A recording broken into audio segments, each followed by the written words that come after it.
إن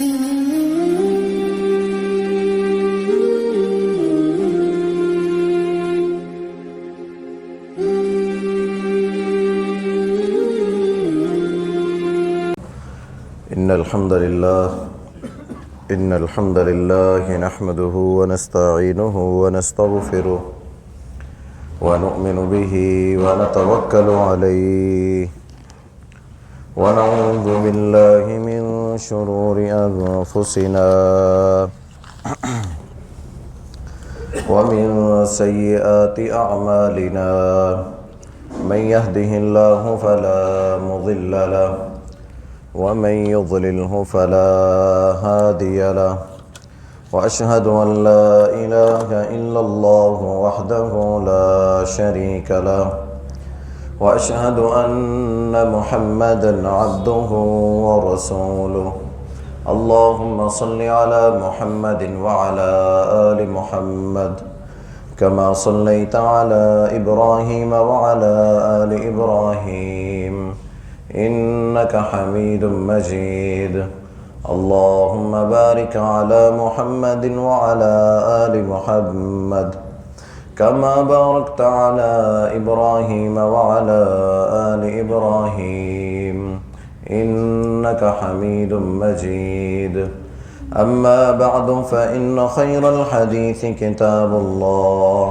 وخير الهدي هدي محمد صلى الله عليه وسلم وشر الأمور محدثاتها وكل محدثة بدعة وكل بدعة ضلالة وكل ضلالة في النار أعوذ بالله من الشيطان الرجيم بسم الله الرحمن الرحيم يا أيها الناس اتقوا ربكم الذي خلقكم من نفس واحدة وخلق منها زوجها وبث منهما رجالا كثيرا ونساء واتقوا الله الذي تساءلون به والأرحام إن الله كان عليكم رقيبا يا أيها الذين آمنوا اتقوا الله وقولوا قولا سديدا يصلح لكم أعمالكم ويغفر لكم ذنوبكم ومن يطع الله ورسوله فقد فاز فوزا عظيما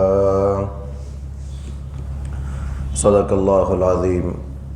ہر قسم کی تعریفات تمہیدات اللہ رب العالمین کے لیے ہے، جو ہمارا خالق ہے، مالک ہے، مشکل کشا ہے، پروردگار ہے، جس نے ہمیں یہ توفیق عطا فرمائی ہم خطبہ جمعہ میں تشریف لائے۔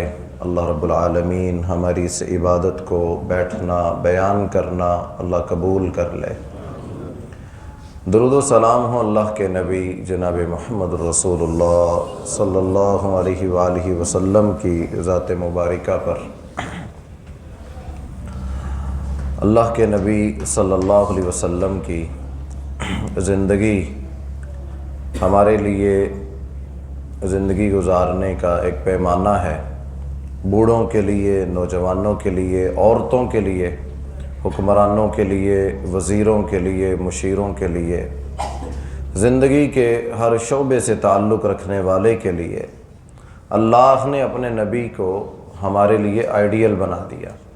کوئی شخص قیامت تک یہ نہیں کہہ سکتا مجھے ہدایت چاہیے تھی تو مجھے کچھ ملا نہیں، مجھے سیدھا راستہ چاہیے تھا تو دنیا میں کوئی ایسی چیز نہیں تھی جو مجھے سیدھے راستے پہ لاتی۔ اللہ نے حق اور باطل کو واضح کر دیا ہے اور فرمایا جو جس طرف جانا چاہتا ہے ہم اس کو اس کی طرف لگا دیتے ہیں، جو حق کی طرف آنے کی کوشش کرتا ہے ہم اس پر حق کا راستہ واضح کر دیتے ہیں، اور جو گمراہی کو ہی پسند کرتا ہے، جس طرح کی زندگی میں وہ مگن ہے، اس کو کوئی کسی کی فکر نہیں، پرواہ نہیں، تو ہم اس کو پھر اسی کی طرف لگا دیتے ہیں۔ جب اس کو اللہ کے فرمان کی فکر نہیں، نبی کے حکم کی فکر نہیں، پھر اللہ کہتے ہمیں بھی ایسے لوگوں کی کوئی پرواہ نہیں۔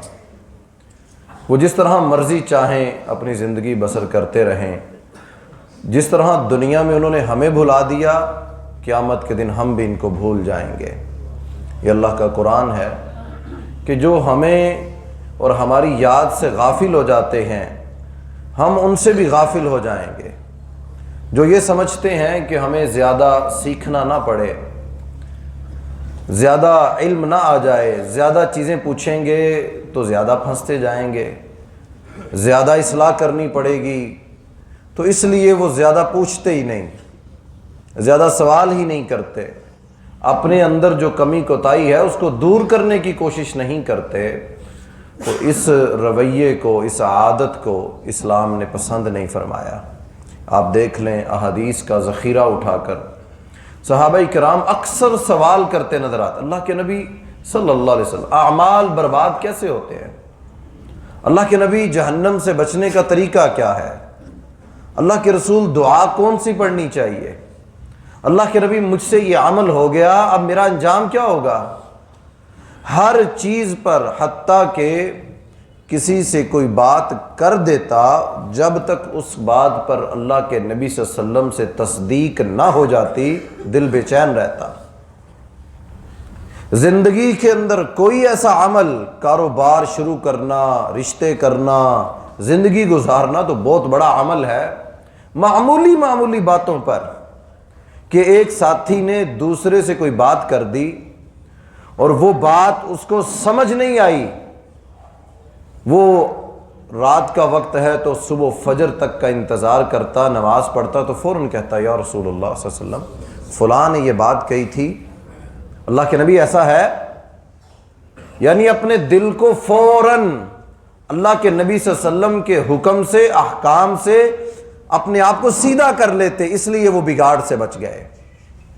ہمارے ہاں عموماً اکثر لوگ آپ دیکھتے ہوں گے نہ وہ زکوٰۃ کے مسئلے پوچھتے ہیں، نہ رشتہ داریوں کے مسئلے، نہ احکام کے، نہ میاں بیوی کے، تو بڑے بڑے اہم مسائل میں وہ خاموش رہتے ہیں کہ زیادہ پوچھیں گے زیادہ پھنس جائیں گے۔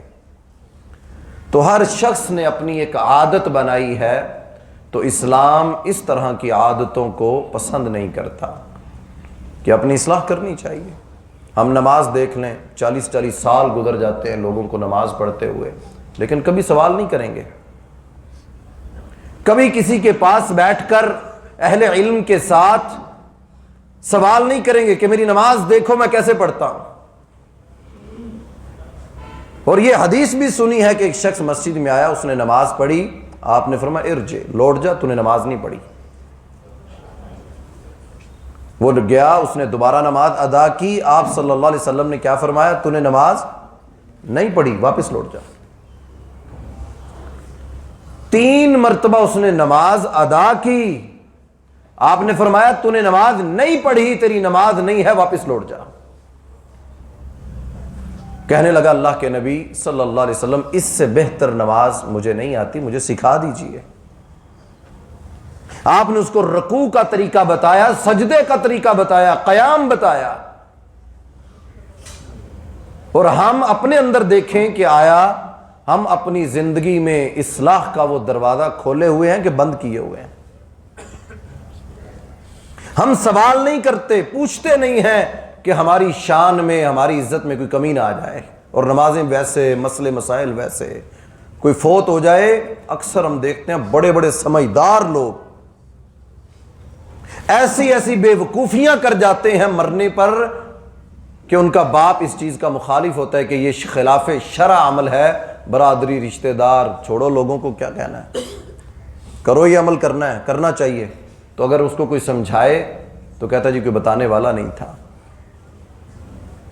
مٹی ڈالتے ہوئے قبرستان میں آپ دیکھ لیں کتنے مفتی وہاں کھڑے ہوتے ہیں، نہیں ایسے نہیں جی ایسے کر لیں، اور پتہ ان کو کچھ بھی نہیں ہوتا،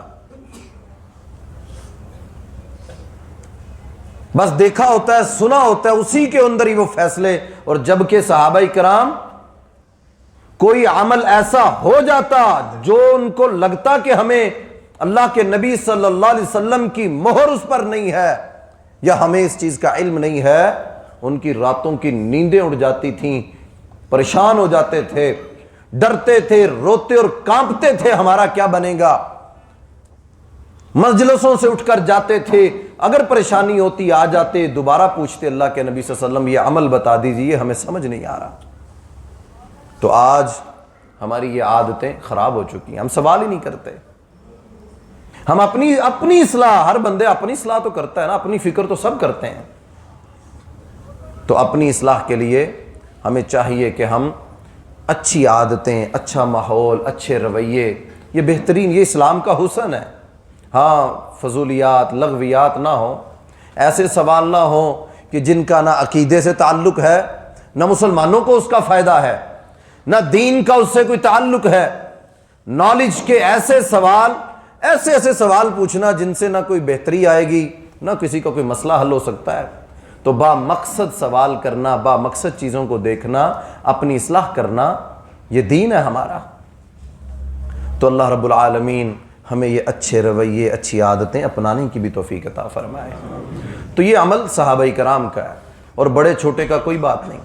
آپ دیکھ لیں زین العابدین رحمۃ اللہ علیہ، اللہ کے نبی صلی اللہ علیہ وسلم کے خاندان سے ہیں، آپ کے اہل بیت میں ان کا شمار ہوتا ہے۔ غلام ملازمہ نے پانی پیش کیا، وہ ڈول پانی کا اٹھائے ہوئے وضو کروا رہی ہے، لونڈی ہے، تو وہ پانی کا برتن ہاتھ سے گرا، وہ سر پہ لگا، چوٹ لگ گئی، زخم آ گیا، تو وہ عورت فوراً کہنے لگی والکاظمین الغیظ، کہ اللہ قرآن میں کہتے ہیں کہ معاف کر دیا کرو، اللہ قرآن میں کہتے ہیں درگزر کر دیا کرو، چوٹ لگی، زخم لگا تو معاف کر دیا۔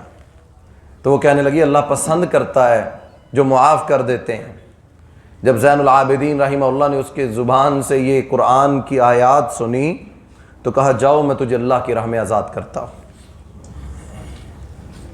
یہ رویہ، عادتیں گھروں کے ماحول سے، ایک بچہ پیدا ہوا ایسے گھر میں، جب اس کی آنکھ کھلی تو اس نے دیکھا ہی یہی کہ باپ بھی گالیاں دیتا ہے، بھائی بھی گالیاں دیتے ہیں، ہمارا خاندان ہی ایسا ہے، تو وہ عادتیں آگے تک، وہ بچہ اس کے لیے گالی کوئی مسئلہ نہیں ہے، عزتیں اچھالنا، روندنا کوئی مسئلہ نہیں ہے۔ اور ایک بچہ جس گھر میں پیدا ہوتا ہے وہ دیکھتا ہے کہ یہاں بڑے چھوٹے کا ادب احترام ہے، گالی کو عیب سمجھا جاتا ہے، عزت اور احترام رشتوں کا وقار ہے، شان اور مرتبہ ہے، تو دیکھ لیجئے ان بچوں کے اندر وہ عادتیں، خصلتیں بعد میں نظر آتی ہیں۔ کہتے ہیں کہ درخت اپنے پھلوں سے پہچانا جاتا ہے، اولادیں اپنے گھروں سے، اپنے ماحول سے، معاشرے، انسانوں سے پہچانے جاتے ہیں کہ ان معاشروں میں رہنے والے لوگ، ان کی تربیت کیسی کی گئی ہے، ان کے ادارے کیسے ہیں، ان کے استاد کون ہیں، ان کی یونیورسٹیاں، کالج پڑھانے والے ادارے اس معاشرے کی صحیح تربیت کر سکے یا نہ، یہ انسان کی تربیت کا پیمانہ ہے۔ نبی علیہ السلام نے اس معاشرے کی تربیت کی، ان کی عادتیں بہتر کی، مزاج اور رویے بہتر کیے، آپ نے ان کو سمجھایا کہ جو چھوٹے کا ادب نہیں کرتا، جو بڑوں کا ادب اور احترام نہیں کرتا، لیس منا، وہ ہم میں سے ہے ہی نہیں۔ شرک تو بہت بڑا گناہ ہے، اکبر الکبائر، کبیرہ گناہ ہے شرک کرنا، اللہ ہم سب کو محفوظ فرمائے۔ صغیرہ گناہ کرنا، کبیرہ اور صغیرہ گناہ یہ تو بڑے بڑے ہیں نا، کچھ گناہ ایسے ہیں، ظلم کرنا، زیادتی کرنا۔ نبی علیہ السلام نے صرف یہ ایک مسئلے کے اوپر قسم اٹھائی 3 مرتبہ، فرمایا اللہ کی قسم اٹھا کے کہتا ہوں وہ بندہ مومن ہی نہیں ہو سکتا، اللہ کی قسم وہ بندہ مومن نہیں ہے، اللہ کی قسم وہ بندہ مومن نہیں ہے۔ صحابہ کرام کانپ گئے کہ کون وہ بندہ جس کے بارے میں اللہ کے نبی نے 3 مرتبہ صلی اللہ علیہ وسلم کہا کہ وہ بندہ مومن نہیں ہو سکتا، وہ بندہ مومن نہیں ہو سکتا۔ پوچھا اللہ کے نبی کون ایسا بندہ جو مومن نہیں ہو سکتا؟ آپ نے فرمایا جس سے اس کا ہمسایہ امن میں نہ ہو، تنگ ہو۔ فرمایا کہ اللہ کی قسم میں نبی صلی اللہ علیہ وسلم اللہ کی قسم اٹھا کے کہتا ہوں کہ وہ بندہ مومن نہیں ہو سکتا۔ جس سے کوئی دوسرا تنگ ہو، آوازار ہو، اس کے رویے سے، اس کے مزاج سے، اس کی عادتوں سے، تو یہ بری عادتوں کے بارے میں نبی علیہ السلام نے قسم اٹھا کے کہا اللہ کی قسم وہ بندہ مومن نہیں ہو سکتا۔ پھر آپ صلی اللہ علیہ وسلم نے ایک بڑی شاندار حدیث بیان کی. آپ نے فرمایا مومن کے اندر دو چیزیں جمع نہیں ہو سکتی. ایمان والا ہے، کلمہ گو ہے، اس میں دو چیزیں جمع نہیں ہو سکتی. پوچھا اللہ کے نبی کون سی دو چیزیں؟ فرمایا کہ بخیلی، کہ مومن ہو اور بخیل ہو، ایسا نہیں ہو سکتا. فرمایا مومن ہو اور بد اخلاق ہو، ایسا بھی نہیں ہو سکتا. نبی علیہ السلام نے فرمایا مومن کی یہ خصلت ہی نہیں ہے کہ مومن ہو اور اس میں یہ دو برائیاں پائی جائیں کہ وہ بخیل ہو اور بد اخلاق ہو، اس کی زبان گندی ہو، اس کے یہ بیہیویئر، رویہ گندا ہو. ایسا نہیں ہو سکتا. بلکہ آپ تو دعا سکھاتے، اللہم کما حسنت خلقی فحسن خلقی. اے اللہ ہم تجھ سے یہ دعا کرتے ہیں جتنا خوبصورت تو نے ہمیں بنایا ہے، یا اللہ ہمارے اخلاق بھی اتنے اچھے کر دے. بلکہ ایک اور روایت میں آپ نے فرمایا کہ مجھے اللہ نے مبعوث کیا ہے کہ میں لوگوں کے اخلاق مکمل کروں. میں اخلاق مکمل کرنے کے لیے بھیجا گیا ہوں. آج آپ اور میں اس جو میں نے چند حدیثیں ابھی سنائی ہیں، آگے باقی انشاءاللہ پوری بات ہم کریں گے، ہم ان چیزوں کے تناظر میں اپنے اپنے ماحول کو دیکھیں، اپنے آپ کو دیکھیں. نہ ہم غلطی پر اپنی اصلاح کرتے ہیں اور نہ ہم اس کی کوشش کرتے، نہ سوال کرتے ہیں. کسی اور چیز کے بارے میں تو بہت دور کی بات ہے، ہم نماز کے بارے میں، دین کے بارے میں، ہم جن کا ہمارے عقائد کے ساتھ، عقیدے کے ساتھ، ہم ان کے بارے میں سوال نہیں کرتے. مرنا، جینا، پیدا ہونا، عقیقے کے مسئلے مسائل، فضل فضائل، یہ سارے مسئلے کیا ہمیں علم ہے؟ نہیں. تو کیا ہم کسی اہل علم سے، کسی بندے سے سوال کرتے ہیں؟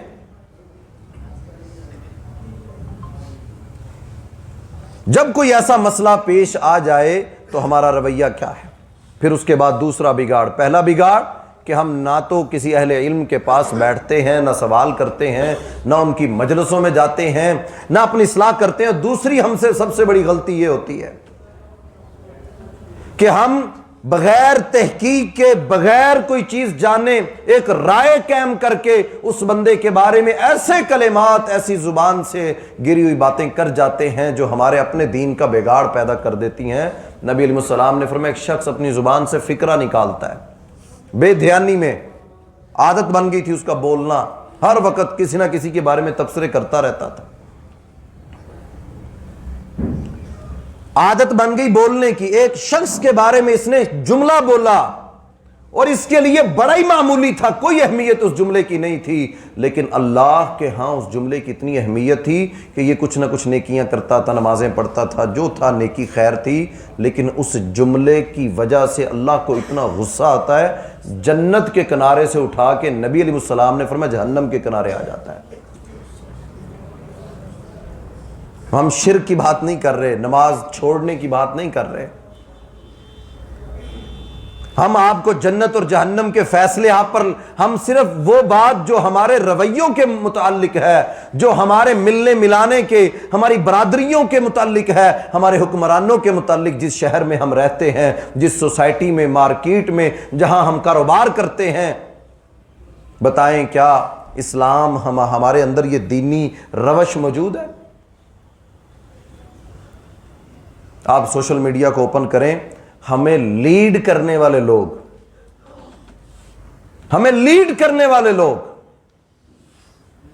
پاکستان کو لیڈ کرنے والے لوگ ہمارے معاشروں میں، ہمارے بچوں کے منسٹرز کو دیکھیے جو سکولوں کو چلانے والے ہیں، جو ایجوکیشن کے بڑے ذمہ دار ہیں. آپ ان کی پریس کانفرنسز نکال کر سن لیجئے اور اپنے پیمانے پر پرکھ کر دیکھیے کہ آیا کہ یہ وہ رویہ، وہ اخلاق، وہ مزاج ہے جو مسلمانوں کا ہونا چاہیے. ہماری آج کی نسل کو ہم کیا دے رہے ہیں؟ اخلاقیات، نالج بڑا ہے، ڈگریاں بڑی ہیں، بڑے بڑے سرٹیفکیٹ دینے والے سکول بڑے ہیں، بڑے بڑے کانسرٹ کرنے والے بڑے ہیں، بڑا نام ہے ان کا دنیا میں، لیکن مجھے بتائیں ہمارے بچوں میں اخلاق سکھانے والا کون سا ادارہ ہے جس کے بارے میں یہ ہو کہ اس ادارے، اس انسٹیٹیوٹ میں نالج کی بجائے لوگوں کے اخلاق، بچوں کے اخلاق بدلے جاتے ہیں.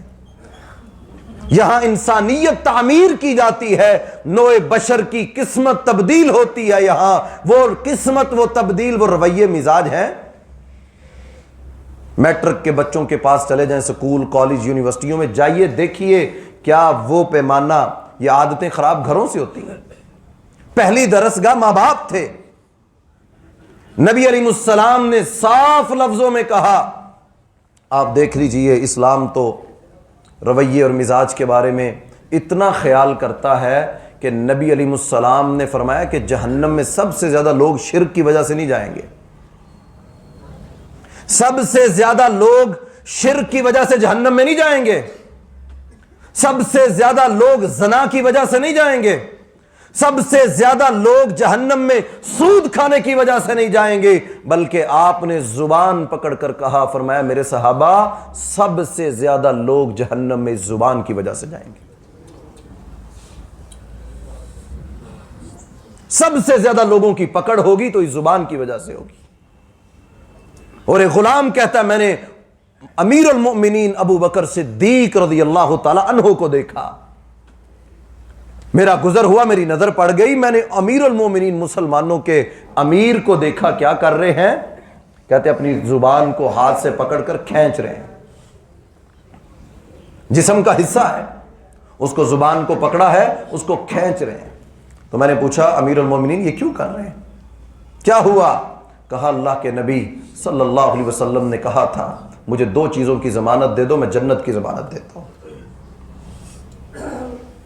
دو چیزوں کی ضمانت تم دے دو، میں کائنات کا امام جناب محمد رسول اللہ صلی اللہ علیہ وسلم تمہیں جنت کی ضمانت دیتا ہوں۔ یہ اتنا بڑا عمل ہے جس کو ہم معمولی سمجھتے ہیں، دکھ اور تکلیف ہوتا ہے۔ آپ دیکھ لیجئے، میڈیا کو آن کیجئے، 3 بجے کی ہیڈ لائن سنیے، 6 بجے کی سنیے، حکمران اتنی گندی لینگویج، اتنی گندی زبان، پڑھے لکھے لوگ، سمجھ سے آ رہی، سمجھ نہیں آتی کہ اب بندہ کیا کرے۔ یہ دنیا میں مسلمانوں کا چہرہ دکھا رہے ہیں۔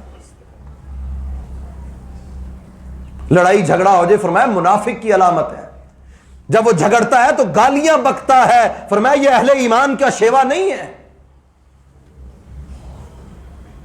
آپ صلی اللہ علیہ وسلم نے جہاں نماز، روزے، حج اور زکوٰۃ کی بات کی ہے، وہیں آپ نے فرمایا میرے صحابہ سب سے زیادہ پکڑ جن لوگوں کی ہوگی وہ زبان کی وجہ سے ہوگی۔ میرے صحابہ دو چیزوں کی، فرمایا زبان کی اور شرمگاہ کی ضمانت تم دے دو، جنت کا سرٹیفکیٹ میں تمہیں دیتا ہوں کہ تم جنت میں چلے جاؤ گے۔ عائشہ رضی اللہ تعالی عنہا کہتی ہیں اللہ کے نبی صلی اللہ علیہ وسلم کا اپنا اخلاق، اللہ کہتے ہیں ہم نے سب سے اعلیٰ اخلاق اپنے نبی کو عطا فرمایا۔ لوگوں نے کون سا ظلم تھا جو اللہ کے نبی صلی اللہ علیہ وسلم کے ساتھ نہ کیا گیا ہو؟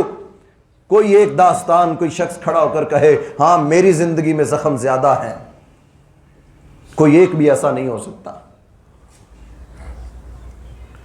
63 سال زندگی گزاری اللہ کے نبی صلی اللہ علیہ وسلم نے، 40 سال مکہ میں گزارے، سارے دشمن تھے مکہ والے، کوئی ایک بندہ کھڑا ہو کر یہ نہیں کہہ سکتا کہ ہاں اے محمد صلی اللہ علیہ وسلم ہم نے آپ کو فلاں موقع پر کسی کے ساتھ غلط بات کرتے دیکھا، جھوٹ بولتے، کوئی ایک بندہ بھی نہیں تھا۔ بلکہ کتنے لوگ مسلمان ہو گئے اس بات پر کہ ہم نے ساری زندگی آپ کو اچھا کرتے، سچ بولتے، صادق اور امین دیکھا، آپ کا اتنا اچھا اخلاق اور رویہ تھا، یہ ہو ہی نہیں سکتا کہ جو شخص 40 سال زندگی کے اتنے اچھے گزارے وہ اب بعد میں جھوٹ بولے گا اللہ اور اس کے رسول کے بارے میں۔ کتنے صحابہ اس بات پر مسلمان ہو گئے۔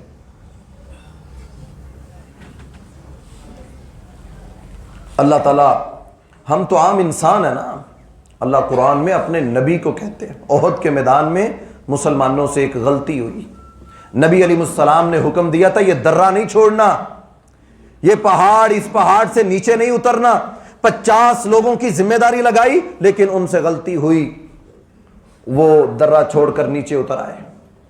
اللہ کے نبی صلی اللہ علیہ وسلم جو جنگ میں فاتح تھے، غالب آ چکے تھے، دشمن کی دوڑ لگ چکی تھی، اس میدان کا منظر ہی بدل گیا، 70 صحابہ شہید ہو گئے میدان احد میں۔ اللہ کے نبی صلی اللہ علیہ وسلم پر قرآن کی آیتیں اتری، فَبِمَا رَحْمَةٍ مِّنَ اللَّهِ لِنْتَ لَهُمْ، آیات اتری ہے نبی صلی اللہ علیہ وسلم، اللہ نے آپ کو آج یہ حکمرانی دے دی ہے، یہ لوگ آپ کے ماتحت ہیں، اللہ نے آج یہ سلطہ حکومت آپ کو دے دی۔ یاد رکھیے فَبِمَا رَحْمَةٍ مِّنَ اللَّهِ، یہ اللہ کی رحمت ہے جو اللہ نے آپ کی زبان کو لِنْتَ لَهُمْ، آپ کو نرم کر دیا۔ اب ان کے ساتھ یہ جو احد میں غلطی ہو گئی، اب ان سے باز پرس نہ کیجئے گا، ان کو ڈانٹیے گا نا۔ مسلمانوں سے یہ غلطی ہو گئی، دیکھیے اللہ کہتے ہیں ہمارا نبی آئیڈیل تمہارے لیے۔ انس کہتے 10 سال میں نے اللہ کے نبی کی خدمت کی، کوئی ایک موقع بھی ایسا نہیں تھا کہ آپ نے مجھے کہا ہو انس تم نے یہ کیوں کیا۔ 1-2 سال نہیں، 10 سال گزر گئے، کہتے کبھی آپ نے یہ کہا ہی نہیں۔ بڑے بڑے لوگوں کے گھروں میں ملازم ہوتے ہیں، دیکھ لیں کیا رویے ہے۔ ہم تو حیران ہوتے ہیں ہمارے ملک میں یہ اخلاق، یہ عادتیں نہیں ہیں۔ تو یہ عادت صرف یہ نہیں کہ لوگوں کے ساتھ، ہم دین کے معاملات میں بھی ان عادتوں کو اپناتے ہیں۔ ہم دین کی کوئی بات بھی نہیں پوچھتے، سنت سے لوگوں کو سنت جاننے کی کوشش بھی نہیں کرتے کہ جتنا پتہ لگے گا پھنستے جائیں گے۔ وہ اس کو پھنسنا سمجھتے ہیں، وہ سوال ہی نہیں کرتے، پوچھتے ہی نہیں ہیں، ساری زندگی گزار دیتے ہیں۔ زکوٰۃ نہیں، کتنے فیصد لوگ ہیں، میں چیلنج دیتا ہوں جائیے بتائیں کتنے فیصد لوگ ہیں جن کو دکانوں کا حساب لگا کر زکوٰۃ قرآن و سنت کے مطابق نکالنا آتی ہے؟ نہیں پوچھتے، وہ سوال بھی نہیں کرتے۔ کیوں؟ ڈرتے ہیں کہ اگر پوچھ لیا تو دینی پڑے گی۔ وہ اللہ کے بندو، جس رب نے پیدا کیا، مجھے ایک بھائی کی بڑی مثال پسند آئی، وہ کہنے لگے پیدا ہونے سے قبل اللہ نے ہر بندے کا رزق لکھ دیا تھا، اس کو اتنا دینا ہے، ہر بندے کے بارے میں۔ تو اس نے ایک مثال دی ٹینکی کے ساتھ، کہنے لگا یہ پانی کی جو ٹینکی ہے نا، اللہ تعالیٰ نے ہر بندے کی ایک ٹینکی لگا دی ہے، اب اس کے اندر وہ 1 ٹوٹی لگا لے، 2 لگا لے، 3 یا 4، پانی اتنا ہی نکلنا جتنا اللہ نے اس کے لیے لکھ دیا ہے۔ اور ہم مسلمانوں کا تو یہ عقیدہ ہے، ہم مسلمان یہ بات کرتے ہیں کہ ساری دنیا مل کے آ جائے ہمیں نقصان پہنچانا چاہے، اگر اللہ نہ چاہے تو کوئی نقصان نہیں پہنچا سکتا، اور اگر ساری دنیا مل کے ہمیں فائدہ پہنچانا چاہے اور اگر اللہ نہ چاہے تو ہمیں کوئی فائدہ نہیں پہنچا سکتا، یہ ہمارا عقیدہ ہے۔ تو آپ دیکھ لیجئے اللہ رب العالمین اپنے نبی کی صلی اللہ علیہ وسلم کے ذریعے کیسے امت کے لوگوں کی اصلاح فرمائی۔ فرمایا نبی آپ ان کو ڈانٹیے گا نا۔ تو آج ہم بھی جتنا مرضی دوڑ لیں، کسی نے 1 دکان لگائی، کسی نے 4 لگائی، پانی اتنا ہی آنا ہے جتنا اللہ نے لکھ دیا ہے۔ جو رزق ہم پیدا نہیں ہوئے تھے، اللہ نے لکھ دیا تھا اس بندے کو میں نے اتنا دینا ہے، اس سے پہلے نہ موت آئے گی جب تک وہ اپنے حصے کا رزق، اپنے حصے کی امانت اس تک نہیں پہنچ جاتی، آتی رہے گی۔ اسی لیے تو ہمیں بار بار ہمارا دین کہتا ہے شکر کرو، صبر کرو، جو اللہ نے دیا اس پر اللہ کا شکر ادا کرو۔ تمہارا رب ہے، وہ جانتا ہے کس کو کیا دینا ہے۔ اپنی زبان سے ایسے فکرے، ایسے لوگوں کے بارے میں حسد نہ، دین نے اس کو حسد کو کہا اللہ اعمال برباد کا، دین نے حسد کو دنیا کے معاملات کو دین بنا کر کہا۔ فرمایا کہ جو کسی دوسرے سے حسد کرے گا اللہ اس کے اپنے اعمال برباد کر دے گا۔ حسد سے اسلام نے روک دیا، منع کر دیا۔ یہ اللہ کی دین ہے، جس کو مرضی دے دے۔ کسی کے پاس نعمت دیکھو تو حسد نہ کرو، بلکہ کیا کہا اللہ، تو نے اگر اس کو عطا فرمائی ہے تو مجھے بھی عطا فرما۔ نعمت کی دعا کرو، اللہ ہم پر اپنی رحمتیں نازل فرما۔ تو یہ اسلام اتنی چھوٹی چھوٹی چیزوں میں بھی ہماری رہنمائی کرتا ہے کہ مسلمانوں، تمہارے نبی علیہ السلام نے صرف نماز، روزہ، حج، یہ دین صرف اسی کا نام نہیں ہے کہ ہم صرف لوگوں پر فتوی لگائیں کہ یہ مشرک ہے، یہ مومن ہے، یہ نمازی ہے، یہ غیر نمازی ہے، یہ مسلک کا ہے، یہ غیر مسلک کا ہے۔ اسلام اس سے آگے بھی تربیت کرتا ہے۔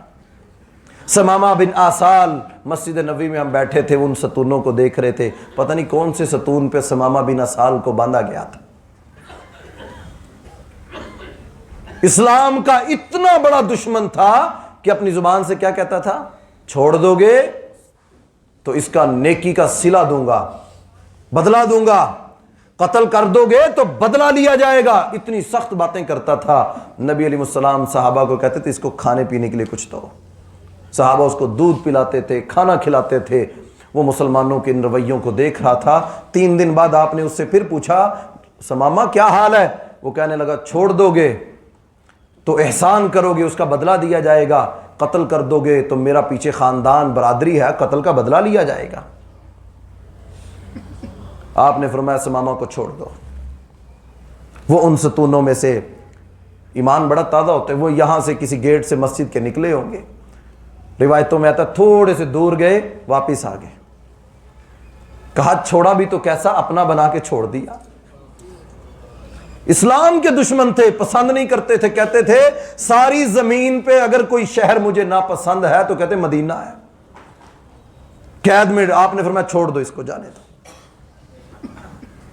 واپس آ گئے تو کہا اللہ کے نبی اب تو کہیں اور جانے کو دل ہی نہیں کرتا, اب میں اپنی خوشی سے اسلام قبول کرتا ہوں اور آپ کا امتی بن کر رہنا چاہتا ہوں.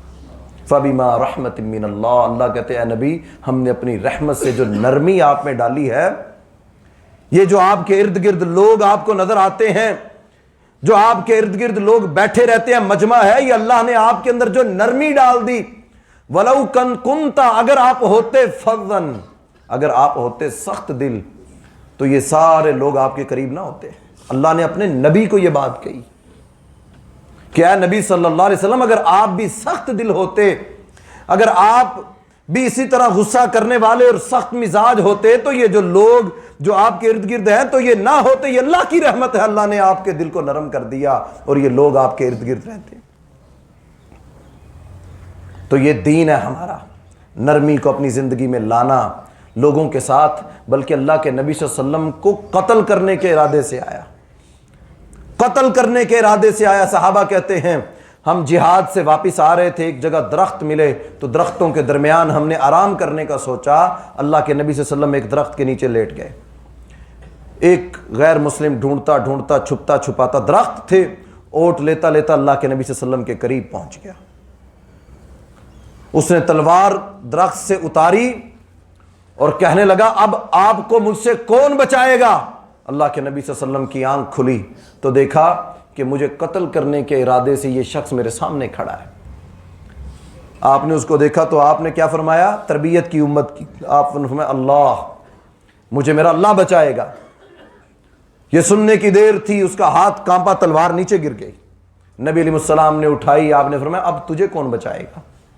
وہ منتیں کرنے لگا کہ آپ بڑے نیک ہیں, آپ بڑے اچھے ہیں, مجھے معاف کر دیجئے. نبی علیہ السلام کے صحابہ سارے کہتے ہم نے دیکھا, ہم دوڑ کے آئے, دشمن ہاتھ چڑھ چکا تھا, قتل کرنے کے ارادے سے آیا ہے, تلوار اس کے ہاتھ میں, رنگے ہاتھوں گرفتار ہوا. مسلمانوں کے امام جناب محمد رسول اللہ صلی اللہ علیہ وسلم نے آج کے حکمرانوں کو یہ سبق دیا کہ معمولی معمولی باتوں پہ پریس کانفرنسیں کر دیتے ہو, معمولی معمولی باتوں پہ گھروں کی بہنوں اور بیٹیوں کی عزتیں اچھال دیتے ہو, کوئی خیال نہیں کرتے. دیکھو قاتل رنگے ہاتھوں گرفتار ہوا. صحابہ کہتے ہمیں تھا اس کی گردن اتاری جائے گی, ہم حیران ہو گئے. اللہ کے نبی صلی اللہ علیہ وسلم نے فرمایا میرے صحابہ اس سے وعدہ لے لو. آپ نے اس سے وعدہ لیا کہ تم مسلمانوں کے خلاف کبھی قتال نہیں کرو گے. اس نے وعدہ کیا کہ مجھے چھوڑ دے, میں کبھی قتال نہیں کروں گا. آپ نے فرمایا جاؤ ہم تمہیں آزاد کرتے. آزاد کر دیا. پتہ چلا وہ فلاں شخص جادوگر ہے, جادو, اس نے نبی علیہ السلام پر جادو کیا. اللہ نے وحی کے ذریعے جبریل کو بتایا, جبریل امین آئے کہ اللہ کے نبی فلاں یہودی شخص نے آپ کے اوپر جادو کیا. علی کو بھیجا, علی رضی اللہ تعالیٰ عنہ گئے, وہ زمین سے وہ اٹھا کے لائے, اس کے اندر سوئیاں لگی ہوئیں, وہ کالے جادو کا جو آج کل طریقہ ہے, وہ نکالی, وہ کھول دیا گیا. پتہ چل گیا کہ یہ شخص ہے, جبریل امین نے بتا دیا کہ یہ شخص ہے جس نے آپ پر جادو کیا. غیروں کی بات, دوسروں کی بات تو بڑی دور کی بات ہے. فرمایا ہمارے نبی آئیڈیل ہے مسلمانوں تمہارے لیے کہ دیکھو جادو کرنے والے کا پتہ چل گیا, اللہ نے بتا دیا. حکومت مسلمانوں کی, طاقت اللہ کے نبی کے پاس, آپ کے پاس فوجی قوت موجود ہے. آپ جو اپنی زبان سے نکالتے جانے ساروں نے اس کو پورا کر دینا تھا. لیکن قربان جاؤں اللہ کے نبی علیہ السلام پر, آپ نے فرمایا میرے صحابہ پتہ چل گیا، اللہ نے بتا دیا، چھوڑ دو اب اس کو، جانے دو۔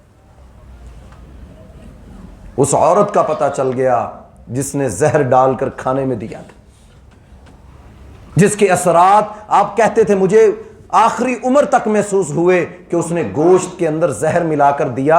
نبی علیہ السلام کے پاس اس عورت کو پکڑ کے لائے، وہ کہنے لگی میں نے سوچا کہ اگر آپ واقعی نبی ہیں تو اللہ آپ کو بتا دے گا، اگر نبی نہ ہوئے تو چلو مسئلہ حل ہو جائے گا۔ اللہ نے بتا دیا، وہ عورت پکڑی گئی۔ لیکن قربان جاؤں، دنیا کے اندر ایسی مثالیں نہیں ملتی کہ مسلمانوں دیکھو جس کی جان لینے والے سامنے آ گئے، اس نبی نے اپنی زندگی تمہارے لیے آئیڈیل نمونہ بنا کر پیش کر دی کہ اللہ کے لیے تم در۔ آپ صلی اللہ علیہ وسلم نے فرمایا میں اس کو جنت کی ضمانت دیتا ہوں۔ ایک روایت میں میں جنت کے وسط میں کمرشل پلاٹ، اس کو جو بہترین خوبصورت لوکیشن والا، وسط میں اس کو گھر کی ضمانت دیتا ہوں، جو حق پر ہونے کے باوجود جھگڑا چھوڑ دے میں اس کو جنت کے وسط میں ضمانت دیتا ہوں۔ دنیا میں شاید 5 مرلے کا گھر نہ بنا سکتے ہوں،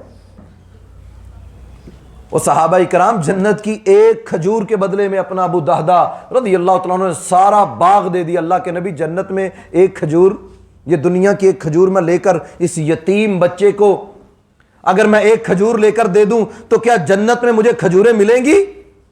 آپ صلی اللہ علیہ وسلم نے فرمایا ہاں، جو کوئی شخص اس یتیم بچے کو ایک کھجور، دنیا کی کھجور لے کر دے دے، میں محمد رسول اللہ صلی اللہ علیہ وسلم اس کو جنت میں کھجوروں کی ضمانت دیتا ہوں۔ ابو دہدہ رضی اللہ تعالیٰ عنہ، بہترین 500 سے زیادہ کھجوروں کا باغ، لاکھوں آمدنی، اور جناب بہت اچھا لائف سٹائل، گھر سب کچھ اس کے اندر موجود۔ فوراً گھر گئے، اپنی بیوی کو آواز دی آؤ چلے اب یہ اللہ کا ہو گیا ہے۔ بیوی نے پوچھا کیا کیا، کس کو بیچ دیا؟ کہا جنت کی ایک کھجور کے بدلے، جنت کی کھجوروں کے بدلے، یہ دنیا کی ایک کھجور کے بدلے جنت کی کھجوروں کا سودا کر لیا۔ قربان جاؤں، تربیت تھی نا گھر میں، ماحول تھا۔ بیوی نے یہ نہیں کر رہیں گے کہاں کھائیں گے کہاں مر جائیں گے، جو تربیت آج ہمارے گھروں میں نہیں ہے، سکولوں کالجوں یونیورسٹیوں میں نہیں ہے۔ تو تربیت، اسلام تربیت کرتا ہے، تربیت کا دین ہے، تو عادتیں اچھی بنانا۔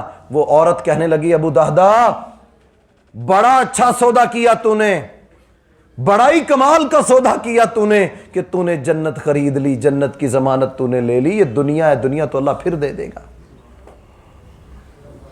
جنت کی ایک کھجور کے بدلے میں اس نے اپنا سارا کچھ جمع پونجی دے دی۔ اللہ جنت دے دینا۔ نبی علیہ السلام نے فرمایا میں جنت کی ضمانت دیتا ہوں، گارنٹی دیتا ہوں کہ وہ شخص جنت کے وسط میں اس کو پلاٹ ملے گا، جو حق، جو جانتا ہے میرے ساتھ زیادتی ہو رہی ہے، جو جانتا ہے کہ اس بندے نے غلط بات کی ہے، جو جانتا ہے کہ اس نے یہ میرے اوپر الزام لگایا ہے، اس کے باوجود، یہ حق پہ ہونے کے باوجود اسے کہتا ہے میں اپنا جھگڑا چھوڑتا ہوں، میں تجھے معاف کرتا ہوں، میں درگزر کرتا ہوں، جا میں نے تجھے اللہ کے لیے معاف کیا۔ اور معاف کرنے کا یہ مطلب نہیں کہ پھر جہاں بیٹھے کہے جناب اس کو تو میں نے معاف کر دیا تھا، یہ وہی ہے جس سے جو میرے پاس آیا تھا معافیاں مانگتے ہوئے تو میں نے اس کو معاف، یہ معافی نہیں۔ معافی ہو تو پھر ایسی کہ اس کے بعد پھر اس کا تذکرہ نہ ہو، پھر اس پر گواہ میرا رب ہو، اللہ تجھے گواہ بنا کر معاف کیا۔ نبی علیہ السلام نے فرمایا کہ ایسے بندے کو جنت کی ضمانت دیتا ہوں۔ تو اللہ رب العالمین اپنے نبی سے کہتے ہیں کہ احد کے میدان میں ان سے جو غلطی ہوئی میرے نبی ان کو ڈانٹیے گا نا، ان سے نرمی کے ساتھ پیش آئیے گا، فاعف عنہم، ان کو درگزر کر دیں، معاف کر دیں ان کو۔ نبی علیہ السلام نے کسی ایک سے پوچھا بھی نہیں کہ تم نے یہ کیوں کیا، بلکہ اللہ کہتے واستغفر لہم، اے نبی صلی اللہ علیہ وسلم صرف معاف نہیں کرنا، تربیت کی مسلمانوں کی کہ کسی کو معاف کر دینا ہی کافی نہیں ہے، بلکہ جس کو معاف کیا ہے اس کے لیے پھر اللہ سے معافی بھی مانگو، اے اللہ اس کو بھی معاف کر دے اور مجھے بھی معاف کر دے۔ یہ دین ہے ہمارا۔ دیکھیں کتنا خوبصورت رویہ، مزاج ہمیں سکھاتا ہے کہ مسلمانوں چاہ جائے کہ ہم کسی کو آگے لگا لیں، چھوٹی چھوٹی معمولی باتوں پر سالہ سال کے جھگڑے۔ عبداللہ بن ابی منافق آیا اللہ کے نبی صلی اللہ علیہ وسلم کے پاس، یہ باتیں ہمارے لیے بہت ضروری ہیں۔ رئیس المنافقین، مسلمانوں کا دشمن، اسلام کا لبادہ اڑے ہوئے کلمہ پڑھتا تھا، نمازیں جناب محمد رسول اللہ صلی اللہ علیہ وسلم کے پیچھے پڑھتا تھا، لیکن یاد رکھیں یہ منافقت انسان کی نمازوں کو ضائع کر دیتی ہے۔ منافق کے لیے تو کہا گیا کہ فی الدرک الاسفل من النار، جہنم کے سب سے نچلے گڑھے میں یہ منافق ہوں گے جو اسلام کا لبادہ اوڑے ہوں گے، کلمہ پڑھتے ہوں گے، مسلمانوں کے ساتھ آئے تو کیا کہا کہ ہم تو تمہارے ہیں، تمہارے ساتھ ہیں، اور جب مسلمانوں سے علیحدہ ہوئے، اکیلے ہوئے، تو مسلمانوں کی برائیاں، مسلمانوں کے عیب دشمنوں کو بیچنا شروع کر دیے، مسلمانوں کی خرابیاں، مسلمانوں کی برائیاں دشمنوں کو بتانا شروع کر دی۔ بڑا آسان ہے نا آج سٹیٹس لگانا، بڑا آسان ہے ٹویٹر یوز کرنا، بڑا آسان ہے، جو مرضی کر لو، جو مرضی شیئر کر دو، جو مرضی کرو، لیکن پتہ چلے گا اس دن جب تولا جائے گا نامہ اعمال کو کہ ہاں بتاؤ کس کے کھاتے میں کیا ہے، کتنا پکا سچا یہ مومن تھا، مسلمان تھا۔ عبداللہ بن ابی نمازیں مسجد نبوی میں پڑھتا تھا، مسلمانوں کے ساتھ روزے رکھتا تھا، جہاد میں شامل ہوتا تھا، لیکن دل میں اسلام نہیں تھا، نفرت، کینہ، بغض، عداوت رکھی ہوتی تھی۔ نبی علیہ السلام کے پاس ان کا بیٹا آیا، جب یہ فوت ہوا عبداللہ بن ابی، تو ان کا بیٹا آیا، وہ مومن تھا، وہ ایمان والا تھا، وہ اللہ کے نبی کا سچا ساتھی تھا، رضی اللہ تعالیٰ عنہ۔ کہنے لگے اللہ کے نبی صلی اللہ علیہ وسلم، سعادت مند بیٹا تھا نا، اگرچہ باپ منافق تھا، اللہ کا حکم تھا اس سے اچھا سلوک کرو۔ قرآن کہتا ہے کہ باپ مشرک بھی ہو تو اس سے اچھا سلوک کرو، ماں باپ کافر بھی ہو تو یہ ہمارا دین ہمیں کہتا ہے ان کے ساتھ اچھا برتاؤ کرو، ان کو اف بھی نہ کرو، یہ اسلام تربیت کرتا ہے مسلمانوں کی۔ دیکھ لیجئے یہ قرآن ہے، یہ باتیں، ہمارا موضوع بھی یہی ہے کہ آج ہمارے معاشرے میں اچھی بات، اس کی طرف آنا، کوشش کرنا، پوچھنا، اس کو قبول کرنا، لوگ تیار نہیں ہوتے۔ بہت سے بھائی بعد میں آئے ہیں، ہم نے اپنے خطبے کا آغاز اس بات سے کیا تھا کہ نبی علیہ السلام کے صحابہ دینی معاملات میں کم از کم اپنے آپ کو پیش کرتے تھے کہ اللہ کے نبی ہماری نماز کی اصلاح کر دیں، ہمارے دینی معاملات کی اصلاح کر دیں۔ آپ ان کو کہا کرتے یہ تمہارا عمل صحیح ہے، یہ درست نہیں ہے، وہ غصہ نہ کرتے بلکہ اپنی اصلاح کرتے۔ مومن تو ہمیشہ اپنے آپ کو بہتری کی طرف لے کر جانے والا ہوتا ہے، بلکہ صحابہ کرام تو نماز کے بعد ایک دوسرے کو پکڑ کے بٹھا لیتے، کہتے نصیحت کر مجھے، میرے اندر کوئی عیب دیکھو تو مجھے بتانا۔ عمر بن خطاب رضی اللہ تعالیٰ عنہ کہا کرتے تھے لوگوں، میں عمر میں کوئی برائی دیکھو تو مجھے بتانا میرے اندر یہ برائی ہے۔ قیامت کے دن عمر اللہ کے سامنے کیا منہ لے کر جائے گا؟ دنیا میں اگر کوئی ہماری اصلاح کر دے تو اس سے بڑی نعمت کیا ہے؟ تو اس لیے دینی معاملات میں ہمیں پوچھنا چاہیے، سوال کرنا چاہیے۔ تو عبداللہ بن ابی کا بیٹا آیا رضی اللہ، جس کا نام بھی عبداللہ ہے، عبداللہ بن ابی، نبی علیہ السلام کے پاس آئے، کہنے لگے اللہ کے نبی میرا باپ دنیا سے چلا گیا، فوت ہو گیا، اللہ کے نبی مجھے اپنا کرتا یہ جو آپ نے پہنا ہے یہ دے دیجئے۔ نبی علیہ السلام نے اپنا وہ کرتا اتارا اور اس صحابی کو دے دیا۔ عمر بن خطاب رضی اللہ عنہ کھڑے ہوئے، کہا اللہ کے نبی آپ نے یہ کیا کیا؟ آپ جانتے ہیں یہ عبداللہ بن ابی کون ہے؟ یہ وہی ہے جس نے احد کے میدان میں غداری کی مسلمانوں کے ساتھ۔ اللہ کے نبی یہ وہ ہے، سارا قصہ اللہ کے نبی آپ تو جانتے ہیں کہ یہ عبداللہ بن ابی منافق ہے، مسلمانوں کو دھوکہ دینے والا ہے، مسلمانوں کو قدم قدم پر تکلیفیں دینے والا ہے۔ نبی علیہ السلام نے فرمایا عمر میرے پاس سوال کرنے والا، آنے والا، مانگنے والا عبداللہ صحابی تھا، میرا دل نہ چاہا کہ میرے پاس آیا میں اس کو خالی ہاتھ لوٹا دوں، لیکن عمر سنو میرا کرتا بھی اس کو کوئی فائدہ نہ دے گا، اس کی نمازیں کسی کام کی نہیں ہیں، کیونکہ اس کے دل میں اسلام کی وہ محبت ہی نہ تھی۔ یہ نبی علیہ السلام نے اپنے صحابہ کو کہا کہ جو لوگ دل کے اندر کچھ اور رکھتے ہیں اور ظاہری کچھ اور رکھتے ہیں ان کو اپنے بارے میں سوچنا چاہیے، ہم کن کی صفوں میں کھڑے ہوں گے، کن کے ساتھ ہمارا خاتمہ ہوگا۔ تو محترم بھائیوں، ہمارا ملک ہے، ہمارے شہر ہیں، ہماری مارکیٹیں ہیں، ہمارے سکول، کالج، یونیورسٹیاں ہیں، ہمارے ادارے ہیں، تو تربیت بہت ضروری ہے۔ اپنے بچوں کو وقت دیں، لوگوں کی تربیت کریں، ایسے لوگوں کو سمجھائیں جو معاشروں میں بگاڑ پیدا کرتے ہیں، بد زبانیاں کرتے ہیں، رشتوں کو توڑتے ہیں۔ فرمایا وہ جنت میں نہیں جائے گا جو رشتہ داریاں توڑتا ہے، فرمایا کہ زبان کی وجہ سے زیادہ لوگ جہنم میں ہوں گے، فرمایا وہ مومن ہی نہیں ہو سکتا جس کا ہمسایہ اس سے تنگ ہو جائے۔ تو یہ جتنی احادیث ہیں، بہت بڑا ذخیرہ حدیث کا ہے، لیکن مختصر جو باتیں میں نے آپ بھائیوں کو بتائیں ان کا مقصد یہ ہے کہ ہم اللہ کے لیے اپنے رویے بہتر کریں، ہم دینی معاملات میں رہنمائی لیا کریں، پوچھا کریں، اپنی شرم و حیا کو پیچھے کر کے اسلام کے معاملات میں تو غیرت ہونی چاہیے کہ یہ میرا عمل درست ہے کہ نہیں، پوچھنا چاہیے کہ یہ عمل کر لوں نہ کروں بہتر ہے کہ نہیں، آپ سوال کریں، اللہ رب العالمین اس سے برکت عطا کر دے گا، پوچھا کریں اس کے بارے میں۔ اور دوسرا کام اخلاق ہے، رویہ ہے، ہمارے مزاج سے ہمارے رویے، بلکہ اسلام تو کہتا ہے نماز میں اپنے پاؤں اپنے ہاتھ پھیلاؤ بھی نہ، سجدہ کرو تو اپنے بازوؤں کو ایسے نہ پھیلاؤ کہ ساتھ والا تنگ ہو جائے، مسجد میں آؤ تو لہسن کھا کے پیاز کھا کے نہ آؤ، اللہ کے فرشتوں کو تکلیف ہوتی ہے، ساتھ نماز پڑھنے والے کو تکلیف، اسلام تو اس کا خیال کرتا ہے کہ ساتھ بیٹھنے والے کو تکلیف نہ ہو، چہ جائے کہ ہماری زبان سے کسی کا دل ٹوٹ جائے، کسی کا بگاڑ پیدا ہو جائے۔ آپ نے کہا تھا اپنے آخری خطبے میں، لوگوں جس نے کوئی بدلہ لینا ہے مجھ سے لے لے، کسی کو میں نے کوئی تکلیف دی ہو تو آج دنیا میں اپنے آپ کو پیش کرتا ہوں، تو آج جو کرنا چاہتا ہے کر لے۔ یہ کیوں باتیں کی اللہ کے نبی صلی اللہ علیہ وسلم نے؟